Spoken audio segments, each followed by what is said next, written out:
आज हम डिस्कस करने वाले हैं कॉस्ट प्राइस और सेलिंग प्राइस के बारे में कि आप 2 साल के लिए या 3 साल के लिए या 4 साल के लिए 10% और 20% के हिसाब से कितना निकालते हैं। तो आइए हम डिस्कस करते हैं। आपने याद करना है, रखना है, रट लेना है, कुछ भी करना है। हमेशा क्वेश्चन जो आते हैं 10% या 20% के हिसाब से आते हैं।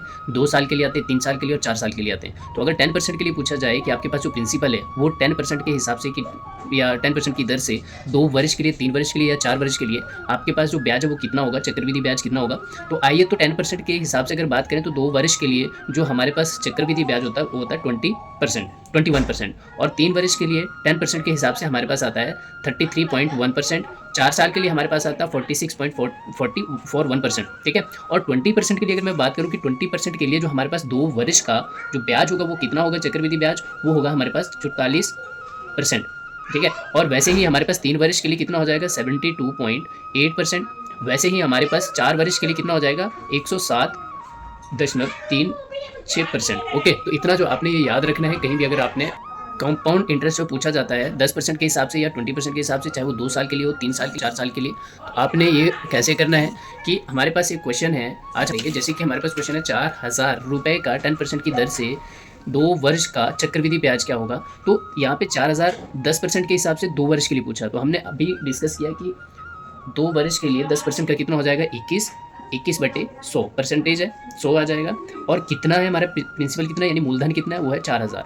तो 4,000 मैंने यहाँ कर दिया। तो जब इसको हम सॉल्व करेंगे, सॉल्व करने के बाद मेरे पास आता है 2 जीरो के साथ 2 जीरो कैंसिल हो गई। ठीक है। तो यहीं से कितना आ जाता है, 0 0 आ जाएगा। और 4 दूनी कितना होता है, 8 और 4 एकम 4, मतलब कि 21 चौके कितना हो जाता है, 84। तो मेरे पास जो आंसर है वो 840 आ गया। तो 840 ऑप्शन में हमारे पास ये दिया हुआ। अगला क्वेश्चन है हमारे पास 6,000 रुपये का 10% जो है कि दर से 3 वर्ष का चक्रवृद्धि ब्याज का होगा। तो 3 वर्ष के लिए जो हमारे पास 10% होगा, 10% का अगर मैं 3 वर्ष के लिए निकालता हूँ तो 3 वर्ष का, जैसे मैंने पहले ही बताया था, तो 3 वर्ष का मेरे पास आता है 33.1%। ठीक है। तो मेरे पास हमने इसका निकाला 3 वर्ष का, तो कितना आ जाता है, 33.1 बटे में आ जाएगा 100। और मेरे पास जो प्रिंसिपल है वो कितना दे के रखा है, 6,000 रुपये दे के रखा हुआ। तो जब हम इसको सॉल्व करेंगे, 1 दशमलव है तो 1 जीरो आ जाएगा, तो 3 जीरो यहाँ से कैंसिल, 3 जीरो यहाँ से कैंसिल, तो मेरे पास कितना आ जाएगा इसको, तो 6 एकम 6 और यहाँ से कितना आएगा, 86। तो मेरे पास आंसर जो 1986 आ रहा है। तो मेरे पास आंसर ए निकल के आता है।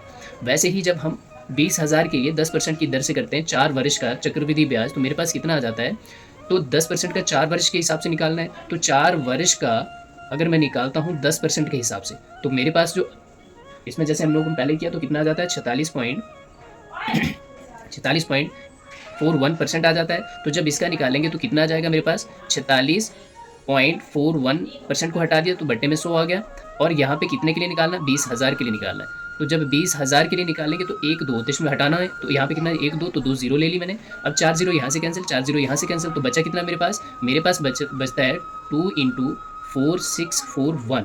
तो जब इसको निकालेंगे तो इसका आंसर कितना आ जाएगा मेरे पास, हमारे पास 4 2 एकम 2, 4 दूनी 8, 6 दूनी 12, 12 का लगा 2 और 4 दूनी 8 और 1 9। तो मेरे पास आंसर क्या निकल के आता है, ये वाला। ठीक है। तो हमारे पास अगला क्वेश्चन कितना है, 8,000 रुपये का 20%। अब 20% के लिए पूछा और 2 वर्ष के लिए पूछा, तो चक्रवृद्धि ब्याज निकालना हम लोगों ने। तो बोलता है 3820 आएगा, 3420 आएगा, 3620 आएगा या 3520 आएगा। तो हम लोगों के पास 20% के लिए जो वार्षिक दर है वो है 2 वर्ष। तो 20 वर्ष के लिए मैंने बोला था अगर 20% है तो वो 2 वर्ष के लिए कितना हो जाएगा, 2 वर्ष के लिए हो जाएगा मेरे पास 44%। कितना हो जाएगा, 44%। तो 44% का जब भी निकालेंगे तो 44 बटे में आ जाएगा 100 और गुणा कर देंगे जो हमारे पास प्रिंसिपल है। प्रिंसिपल वैल्यू कितनी है मेरे पास, 8,000। तो 8,000 में से 2,000, ये 2 2 कैंसिल हो गया। तो मेरे पास कितना निकल के आ जाता है यहाँ से कि 80 मल्टीप्लाई बाय 4 तो कितना आ जाएगा, 0 आ गया। 8 चौके 32 आ गया, अगेन 0 आ गया, 8 चौके 32 आ गया। तो मेरे पास जो आंसर है यहाँ से 0 आ जाएगा और यहाँ से 2 आ जाएगा, यहाँ से हमारे पास 5 आएगा और यहाँ से 3। तो 3520 जो है मेरे पास आंसर निकल के आ जाता है। 3520 जो हमारे पास ऑप्शन में ये है।